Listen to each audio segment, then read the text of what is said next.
Hello everyone, welcome back. This is part 2 of chapter 13 sound. Previous video में मैंने आपको बताया था कि साउंड जो है वो किस तरह से प्रोड्यूस होती है और इसके लिए हमने दो एक्टिविटीज़ भी की थी, एक्टिविटी 13.1 एंड एक्टिविटी 13.2. इस वीडियो में हम करेंगे एक्टिविटी 13.3. उसी टॉपिक को कंटिन्यू करते हुए कि साउंड जो है वो किस तरह से प्रोड्यूस होती है हम ले रहे हैं next activity 13.3. Let us start the video. इस एक्टिविटी में हमने क्या करना है, हमने एक मेटल की डिश लेनी है और उसमें पानी डालना है और उसको एज से स्पून से स्ट्राइक करना है एज शोन इन फिगर. आपको इस फिगर में दिखाया गया है. एक आपने मेटल की डिश ली है और उसको एज से मीन्स किनारे से स्पून की हेल्प से स्ट्राइक करना है. जब आप स्ट्राइक करेंगे तो आप देखेंगे साउंड प्रोड्यूस होगी और साउंड प्रोड्यूस होने के साथ साथ जो वाटर है उसमें वेव्स भी प्रोड्यूस होंगी. और अगर आप डिश को जेंटली टच करके देखेंगे तो आप देखेंगे जो डिश है वो वाइब्रेट हो रही है. पानी में वेव्स के प्रोड्यूस होने का मतलब ही है कि डिश में वाइब्रेशन हो रही है और उस वाइब्रेशन से जो वाटर है वो उसमें वेव्स प्रोड्यूस हो रही हैं. तो इस तरह से आप देख रहे हैं कि वेव्स कैसे प्रोड्यूस हो रही हैं बिकॉज ऑफ द वाइब्रेशन. और जैसे ही वाइब्रेशन जो है वो बंद हो जाएंगी साउंड प्रोड्यूस होना भी बंद हो जाएगा. तो इस तरह से हमने पहले भी बाकी एक्टिविटीज़ में भी एक्सप्लेन किया था कि वाइब्रेशंस की वजह से ही जो साउंड है वो प्रोड्यूस होती है. लेकिन कुछ केसेस ऐसे होते हैं जिसमें हमें वाइब्रेशंस जो है वो दिखाई देती हैं, लेकिन बहुत से केसेस ऐसे भी होते हैं जिसमें हम वाइब्रेशंस को देख नहीं सकते. जैसे कि क्यों नहीं देख सकते हैं, because of its amplitude.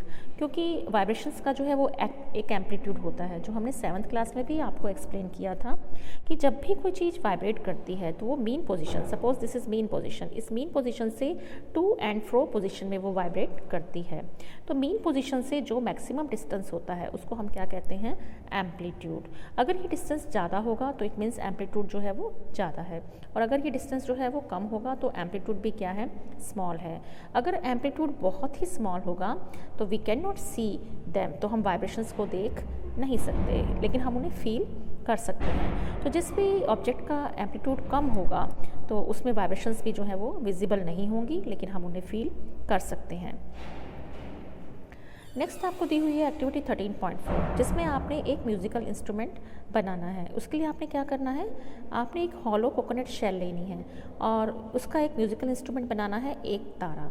You can also make it with the help of a earthen pot. आप इसको अर्दन मिट्टी के पॉट जैसे कि दिया है, दिए की हेल्प से भी जो है वो इस एक तारा म्यूज़िकल इंस्ट्रूमेंट को बना सकते हैं. It is shown to you in figure below. आपको ये दिखाया गया है फिगर में, एक तारा इंस्ट्रूमेंट बनाया हुआ है with the help of this earthen pot ले लो आप या कोकोनट शेल ले लीजिए. इसकी हेल्प से आपने इस इंस्ट्रूमेंट को बना सकते हैं. तो इसको बनाने के बाद आप देखेंगे, इसको प्ले कीजिए और आइडेंटिफाई करिए कि इसका कौन सा पार्ट जो है वो वाइब्रेट कर रहा है. तो आप देखेंगे कि इस इंस्ट्रूमेंट का जो स्ट्रिंग है वो वाइब्रेट करेगा जिसकी वजह से साउंड जो है वो प्रोड्यूस होगी. तो इस तरह से और भी एग्जांपल्स आप इंस्ट्रूमेंट्स के ले सकते हैं.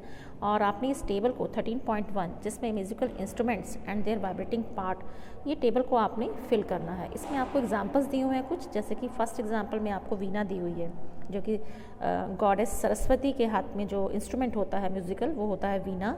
और उसका कौन सा पार्ट जो है वो वाइब्रेट करता है, उसका पार्ट जो वाइब्रेट करता है वो है स्ट्रेच्ड स्ट्रिंग. इसी तरह से तबला जो है म्यूजिकल इंस्ट्रूमेंट, उसका कौन सा पार्ट वाइब्रेट करता है, उसके ऊपर जो मेम्ब्रेन होती है वो वाइब्रेट करती है, स्ट्रेच मेम्ब्रेन. तो इसी तरह से आपने बाकी इंस्ट्रूमेंट्स के भी नाम यहाँ पे लिखने हैं और बताना है कि उसका कौन सा पार्ट जो है वो वाइब्रेट करता है. तो ये आपने खुद करने की कोशिश करनी है और इस टेबल को जो है वो फिल करना है. आपको पता है अभी इस लेसन में भी कई तरह के म्यूजिकल इंस्ट्रूमेंट जो हैं वो आप सुनेंगे, तो आप यहाँ पे कई तरह के और म्यूजिकल इंस्ट्रूमेंट ऐड कर सकते हैं. फॉर एग्जांपल आप सितार लिख सकते हैं, घटम लिख सकते हैं, मंजीरा लिख सकते हैं और आपने बताना है कि उनके जो है वो कौन से पार्ट जो है वो वाइब्रेशन जो है वो प्रोड्यूस करते हैं. Okay, then try to do it yourself. Next आपको यहाँ पे बताया गया है कि आपने मंजीरा देखा होगा, मंजीरा, यहाँ घटम देखा होगा आपने, लूट देखा होगा जिसको मट पॉट भी कहते हैं, और कर्टल देखा होगा. These are the different names of musical instruments जो कि हमारे देश में जो है वो यूज़ किए जाते हैं. ये इंस्ट्रूमेंट्स जो हैं दीज आर सिंपली बीटन और स्ट्रक. इनको बजाया जाता है बीट करके या स्ट्रक करके जो है वो सिंपली इनको बजाया जाता है. It is shown to you in figure below also. आपको ये घटम दिखाया गया है जो कि घड़े की तरह है. तो एक्चुअली में ये घटम वर्ड लिया ही संस्कृत के वर्ड घट से लिया गया है. आप संस्कृत पढ़ते हैं, आपको मालूम है कि घट का मीनिंग क्या होता है.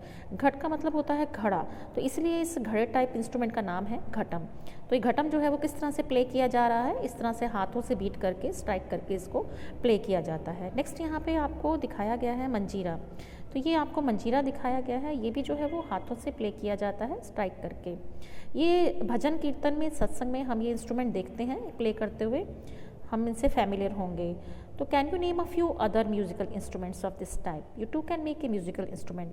तो आपको इसी तरह के और म्यूजिकल इंस्ट्रूमेंट्स के नाम जो है वो अपनी नोटबुक पे लिखने हैं, और इवन आप एक म्यूजिकल इंस्ट्रूमेंट बना भी सकते हैं, जैसे कि आपको एक्टिविटी 13.5 में बताया गया है। यहाँ पे आपको एक म्यूजिकल इंस्ट्रूमेंट बना के दिखाया जा रहा है, जिसके लिए आपने क्या करना है, आप टेक 6 से 8 बॉल्स और टम्बलर्स, आपने 6 से 8 तक टम्बलर्स लेने हैं, ग्लास लेने हैं, fill them with water up to different levels. आपने उसमें पानी फिल करना है, लेकिन इम्पॉर्टेंट चीज़ क्या है, आपने ये ध्यान देना है कि जो पानी का लेवल है वो डिफरेंट होना चाहिए। किस तरह से होना चाहिए, increasing gradually from one end to the other, एक एंड से दूसरे एंड तक ग्लासेस में जाते हुए पानी का लेवल इंक्रीज़ करना है आपने। मीन सबसे पहले फर्स्ट ग्लास में आपने सबसे कम पानी लिया, नेक्स्ट में आपने उससे ज़्यादा, थर्ड वाले में आपने उससे ज़्यादा, इस तरह से आपने धीरे धीरे लेवल जो है वाटर का बढ़ाते चले जाना है। और उसके बाद आपने एक पेंसिल लेनी है और उन बॉल्स को जेंटली जो है वो स्ट्राइक करना है। तो strike all of them in succession, और एक साथ फिर उन सबको जो है वो आपने स्ट्राइक करना है। जब आप स्ट्राइक करेंगे तो आपको प्लेजेंट साउंड जो है वो सुनाई देगी। तो ये क्या बन गया, दिस इज़ योर जल तरंग। ये एक म्यूजिकल इंस्ट्रूमेंट आपने बना दिया जिसका नाम है जल तरंग, एज शोन इन फिगर। आपको फिगर में ये जल तरंग जो है वो दिखाया गया है। इस तरह से डिफरेंट ग्लासेस लिए हैं, और पानी का लेवल है, आप देख रहे हो इंक्रीजिंग ऑर्डर में बढ़ रहा है, सबसे पहले कम, फिर ज़्यादा, फिर उससे ज़्यादा, इस तरह से आपने पानी का लेवल बढ़ाते चले जाना है। और जब आप इसे with the help of pencil और स्टिक स्ट्राइक करेंगे तो आपको प्लेजेंट साउंड सुनाई देगी। तो इस तरह से ये म्यूजिकल इंस्ट्रूमेंट जो है वो रेडी हो गया है, और इसका नाम है जल तरंग। When we pluck the string of an instrument like the sitar, the sound that we hear is not only that of the string. जब भी हम किसी म्यूजिकल इंस्ट्रूमेंट को प्लग करते हैं, जैसे कि सितार का एग्जांपल ले लेते हैं, सितार के केस में जब हम स्ट्रिंग को प्लग करते हैं तो जो साउंड हमें सुनाई देती है वो सिर्फ स्ट्रिंग की साउंड नहीं होती है, बल्कि होल इंस्ट्रूमेंट जो है वो वाइब्रेट करना शुरू कर देता है।